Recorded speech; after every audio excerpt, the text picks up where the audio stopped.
Assalamualaikum warahmatullahi wabarakatuh. Kali ini saya akan coba memberikan ataupun menguraikan bagaimana cara mengambil air wudhu yang benar sesuai dengan ajaran agama kita.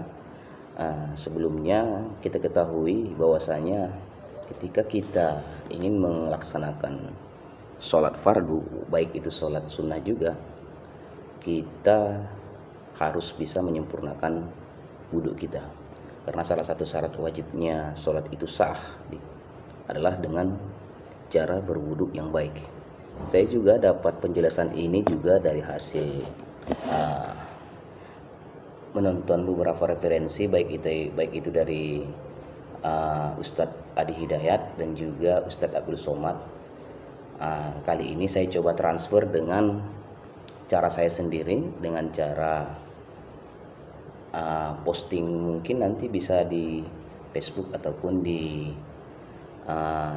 YouTube ya. Kali ini sudah sepantasnya kita sebagai umat manusia, apalagi seiman dalam satu akidah, kita bisa saling mengingatkan. Nanti juga pada akhirnya apabila ada yang salah dalam penyampaian kata ataupun salah dalam bentuk praktek ini, rekan-rekan boleh menyampaikan ataupun komen di bawah kolom komentar ya. Yang pertama, sebelum kita mengambil air wudhu, tangan kita harus pastikan dulu bersih. Kita setiap sela-sela ini kita bersihkan dengan sebersih-bersihnya ya. Kita bersihkan dengan sebersih-bersihnya. Kuku, semua yang 10 jari ini kita bersihkan. Kita tidak tahu jenis najis apa yang telah menempel di kuku kita. Mungkin saja ketika kita buang air besar ataupun buang air kecil, kita tidak terlalu memperhatikan ketika menyiram tangan kita. Usahakan ini semua lapisan tangan ini tersiram dengan merata. Yang kedua, setelah itu kita berkumur-kumur. Ada juga mengatakan anjuran Nabi itu kita bersiwak ya, bersiwak untuk karena setiap nabi sebelum melaksanakan sholat mengambil air wudhu, beliau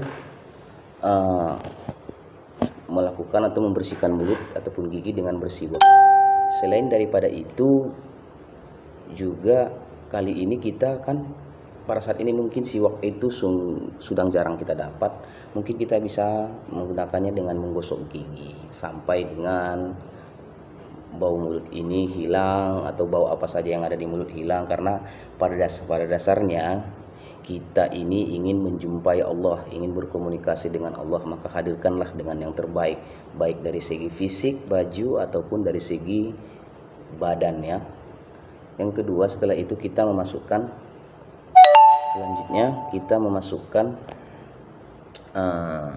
air ke dalam hidung dengan menghirupnya sampai dengan mengeluarkannya, sampai dengan terasa hidung ini mungkin agak sakit, tetapi itu adalah hal yang sangat dianjurkan dan sangat cocok bagi orang-orang yang sedang pilek, untuk menyembuhkan pileknya ya.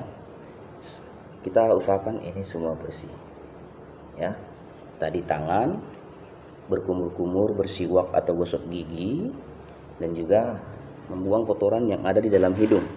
Selanjutnya kita masuk ke bagian pertama, yaitu setelah mengucapkan niat atau mengucapkan niat dalam hati atau sembari mengucapkannya, kita mengambil air wudhu.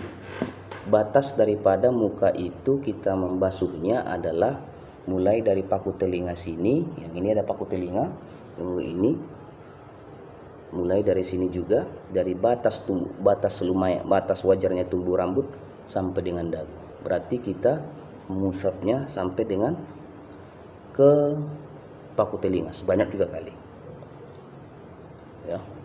Banyak orang ambil air wudhu seperti itu, itu bukan ambil wudhu, itu membasuh muka namanya. Di sini adalah mengambil air wudhu. Yang kedua ya, ingat ya, dari paku telinga sini sampai sini ya. Yang kedua adalah mengenai cara membasuh tangan. Banyak orang membasuh tangan itu karena biasanya kita mengambil air wudhu di masjid itu dari keran, biasanya dari sini dia.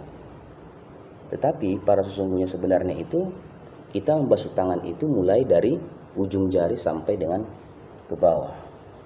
Kita basuh sampai 3 kali juga, ya. Mulai dari ujung, kita pastikan ujung setiap sela-sela kuku dialiri air, ya, sampai di situ. Seterusnya, karena kalau ditarik dalam ilmu kedokteran juga, ketika mereka melakukan operasi, mereka menyiram tangan itu mulai dari sini, yang akan mengakibatkan segala kuman-kuman yang ada di sini akan jatuh melalui sini, melalui siku, ya, melalui siku, ya. Sehingga kalau kita menyiram tangan dari sini, mengambil air wudhu, maka kuman akan tetap di sini.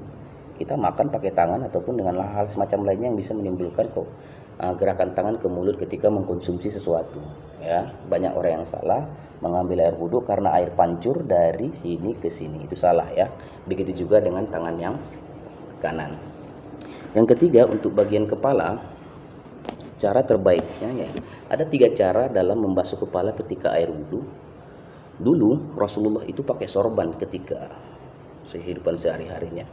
Dulu Rasulullah mengambil air sorban, mengambil air wudhu dengan mengusap ke sininya beliau, ya, mengusap ke sininya beliau. Nah, disitulah yang mengatakan bahwa para ulama mengatakan bahwa sahnya 3 helai saja rambut yang dibasahi ketika mengambil air wudhu sudah sah. Tetapi mazhab siapa saya lupa, tapi itulah salah satu dalilnya. Dan juga cara kedua, membasuh kepala dengan mengambil air wudhu, menyiramkan kepala ke belakang, ya kan, terus itu ditarik dan membasuh kepada telinga, menarik ke belakang dan ditarik lagi ke depan sekaligus membasuh telinga, ya. Dan yang cara ketiga yaitu dengan membasuh seperti biasa, seperti ini, sampai dengan 3 kali juga, ya. Dan cara yang mana yang kita pakai itu sah semua menurut penjelasan dari Ustadz Adi Hidayat dan Ustadz Abdul Somad. Dan yang ketiga, yang bagian ke telinga itu ada yang namanya air, ya, air.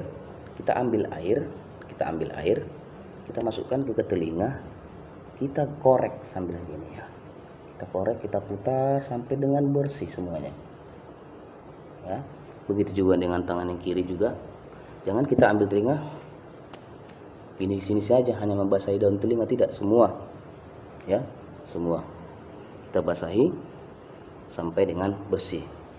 Dan yang terakhir adalah di bagian kaki, sama, dari ujung kaki kita sela-selanya kita bersihkan sampai dengan belakang matahari, kaki, pergelangan, semua kita cuci semua sampai dengan bersih 3 kali, baik yang di kiri dan di kanan. Para teman-teman, sebenarnya sangat mudah untuk cara mengambil air wudhu, tapi banyak coba kita perhatikan apabila kita mengambil air wudhu di masjid, banyak saudara-saudara kita atau teman-teman kita yang sebenarnya lebih tua ataupun lebih muda dalam salah mengambil air wudhu. Jadi kita perlu perhatikan itu semua. Mudah-mudahan ini juga bermanfaat bagi kita semua, bukan untuk menggurui, bukan untuk apa, bukan untuk eksis, bukan untuk mencari perhatian manusia, hanya sekedar ingin membagikan pengetahuan kepada bersama teman-teman sekalian juga, ya. Di sini juga pada hakikatnya ketika kita mengambil air wudhu, mengusapkan ke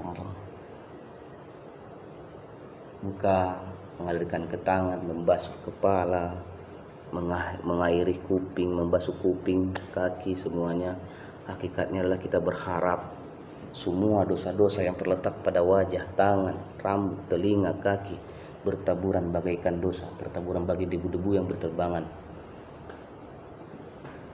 di alam inilah, gitu, ya. Itulah bahasa agamanya, saya kurang tahu membuat bahasa agama yang agak menyentuh, tetapi itulah pada hakikatnya. Mudah-mudahan video ini bermanfaat bagi kita semua dan bisa diterapkan. Sekali lagi, kalau ada yang salah bisa dikoreksi untuk kebaikan bersama, dan saya akan revisi lagi dan saya akan ulang kembali videonya apabila terdapat kesalahan. Inna ma'nul binniyat. Saya hanya ingin mencoba untuk menyebarkan kebaikan. Assalamualaikum warahmatullahi wabarakatuh.